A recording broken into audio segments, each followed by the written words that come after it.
PM Narendra Modi की मां हीराबा का 100 साल की उम्र में निधन हो गया है। प्रधानमंत्री ने मां के पार्थिव शरीर को कंधा दिया। पंचतत्व में विलीन हुई उनकी मां हीराबा। प्रधानमंत्री मोदी की मां के निधन पर प्रदेश के सीएम अशोक गहलोत ने शोक व्यक्त कर ट्वीट किया है। उन्होंने लिखा, प्रधानमंत्री श्री नरेंद्र मोदी की माताजी श्रीमती हीराबेन जी के निधन का समाचार दुखद है। इस कठिन समय में शोकाकुल परिवारजनों के प्रति मैं अपनी गहरी संवेदना व्यक्त करता हूं।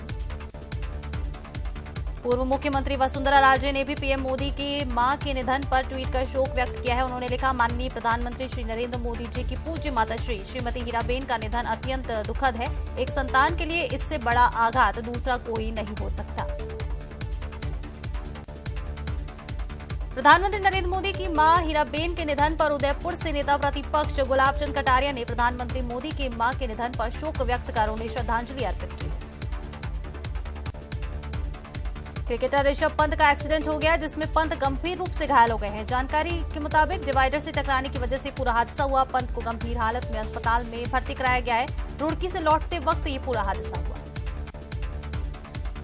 प्रदेश प्रभारी सुखजिंदर सिंह रंधावा ने पीसीसी वॉर रूम में मंत्रियों से फीडबैक लिया। करीब 3 घंटे तक फीडबैक का ये कार्यक्रम चला। बीजेपी सांसद हनुमान बेनीवाल के जालूपुरा स्थित सरकारी आवास में चोरी हो गई है। आवास से नकदी, ज्वेलरी, बेशकीमती वस्तु और कई दस्तावेज भी चोरी हुए हैं। सांसद हनुमान बेनीवाल ने रात 1 बजे खुद ट्वीट करके चोरी के बारे में जानकारी दी। जानकारी मिलने के बाद पुलिस के आला अधिकारी मौके पर पहुंचे। राजस्थान में पेपर आउट मामले में पूर्व राजस्व मंत्री हरीश चौधरी ने पेपर आउट को गंभीर त्रुटि बताया है। उन्होंने इस परीक्षा प्रणाली पर ही सवाल खड़े करते हुए कहा कि जिस तरह से पेपर आउट हो रहा है इसको गंभीरता से लिया जाना चाहिए और इसके समाधान के लिए सोचना चाहिए। टोंक में खनिज विभाग की प्रशासन की छूट की वजह से बजरी नीज के कार्मिकों की गुंडागर्दी रुकने का नाम नहीं ले रही है। बनास नदी किनारे डोडवाड़ी गांव में 2 नाके के कार्मिकों ने फिर 3 ग्रामीणों से मारपीट की और पुलिस तमाशबीन बनी रही। भीलवाड़ा में एक महिला ने अज्ञात कारणों के चलते फांसी के फंदे से झूलकर आत्महत्या कर ली। फंदे पर लटका देख उसे जिला अस्पताल पहुंचाया गया, जहां पर चिकित्सकीय जांच में महिला को मृत घोषित कर दिया गया। कोटा में छात्राओं से असमत मांगने और परीक्षा में मनमर्जी के नंबर देने के मामले में आज एसआईटी की टीम छात्रा की मूल परीक्षा शीट जब्त कर सकती है। साथ ही में आरटीओ में परीक्षा से जुड़े कर्मचारी, एचओडी और डीन से पूछताछ भी की जाएगी। लोकसभा अध्यक्ष ओम बिरला देर रात शहर की सड़कों पर निकले। इस दौरान थड़ी और ठेला संचालकों और आम लोगों से लोकसभा अध्यक्ष ने इस दौरान कोचिंग इलाके में कई कोचिंग छात्रों और अभिभावकों ने लोकसभा अध्यक्ष के साथ सेल्फी भी ली। कोटा के कृष्ण विहार कॉलोनी में 2 सांडों के बीच इतनी जबरदस्त भिड़ंत हुई कि एक सांड कार पर जा चढ़ा। सांडों की लड़ाई में कार क्षतिग्रस्त हो गई। गनीमत ये रही कि कार में उस वक्त कोई मौजूद नहीं था। कोटा में आज भी शहर की दर्जनों कॉलोनियों में बिजली गुल रहेगी। अलग अलग इलाकों की दर्जनों कॉलोनियों में 4 से 6.5 घंटे तक बिजली बंद रहेगी। तो वहीं ग्रामीणों के भी अलग अलग इलाकों में कई घंटों तक बिजली रहने की बात सामने आई। अलवर के बांजूर और नारायणपुर में गौ तस्करी की घटनाएं लगातार बढ़ती जा रही हैं। पिछले 60 घंटे के अंदर गौ रक्षकों ने 2 बार गौ तस्करों के खिलाफ बड़ी कार्रवाई करते हुए 2 अलग अलग पिकअप गाड़ियों को पकड़कर अब तक 15 गौवंश को मुक्त कराया है। अलवर में श्री श्याम बाल प्रचार मंडल समिति के तत्वावधान में श्री खाटू श्याम का विशाल जागरण का आयोजन किया गया। इस दौरान कान्हा के दरबार में गायकों ने एक से बढ़कर एक प्रस्तुति पेश कर माहौल को भक्तिमय बना दिया। भजन सुनाकर कार्यक्रम में मौजूद लोगों को झूमने पर मजबूर कर दिया गया। अलवर के रैणी थाना अंतर्गत पति पत्नी पर 5 अज्ञात लोगों ने लाठी डंडों कुल्हाड़ी से हमला कर दिया, जिसमें दोनों गंभीर रूप से घायल हो गए। घायलों को रैणी अस्पताल में भर्ती कराया गया है, जहां से गंभीर हालत होने के चलते उन्हें अलवर रेफर किया गया।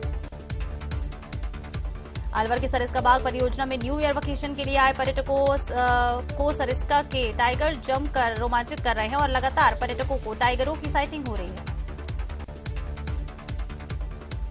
अलवर के अरावली विहार थाना पुलिस ने ट्रक लूट के मामले में 4 साल से फरार चल रहे आरोपी मौसम खान को गिरफ्तार किया है। पुलिस से मिली जानकारी के मुताबिक आरोपी मौसम खान ने अपने 2 साथियों के साथ मिलकर ट्रक चालक को बंदी बनाकर गेहूं से भरे ट्रक को लेकर वो फरार हो गया था।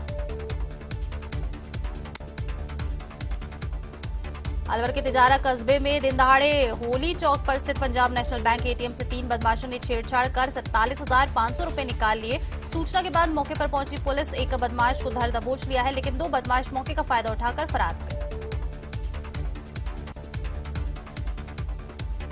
अलवर के बांजूर में बिजली कटौती और जलदाय विभाग के अधिकारियों की मनमानी के चलते कस्बे वासियों को पानी की सप्लाई नहीं होने पर परेशानियों का सामना करना पड़ रहा है। बांजूर में जलदाय विभाग की लापरवाही का मामला सामने आया।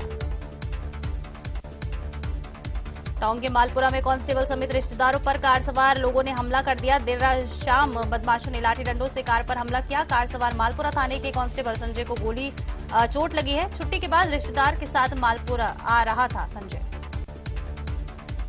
अलवर जिले के बहरोड कस्बे में 2 दिन पहले बदमाशों के द्वारा एटीएम को गैस कटर से काटकर 15,53,000 लूटने के बाद पुलिस अलर्ट हो गई है। भैरव डीएसपी आनंद राव ने बहरोड क्षेत्र के सभी बैंक अधिकारियों की बैठक की। नागौर में दुकानदार को धमकी देने और मारपीट मामले में 3 आरोपी गिरफ्तार किए गए हैं। आरोपियों ने दुकान पर तोड़फोड़ करते हुए दुकान खाली करने के लिए धमकी दी थी। श्रीगंगानगर जिले में दिन का तापमान बढ़कर 20 डिग्री सेल्सियस पर पहुंच गया तो रात का तापमान भी 10 डिग्री सेल्सियस पर आ गया।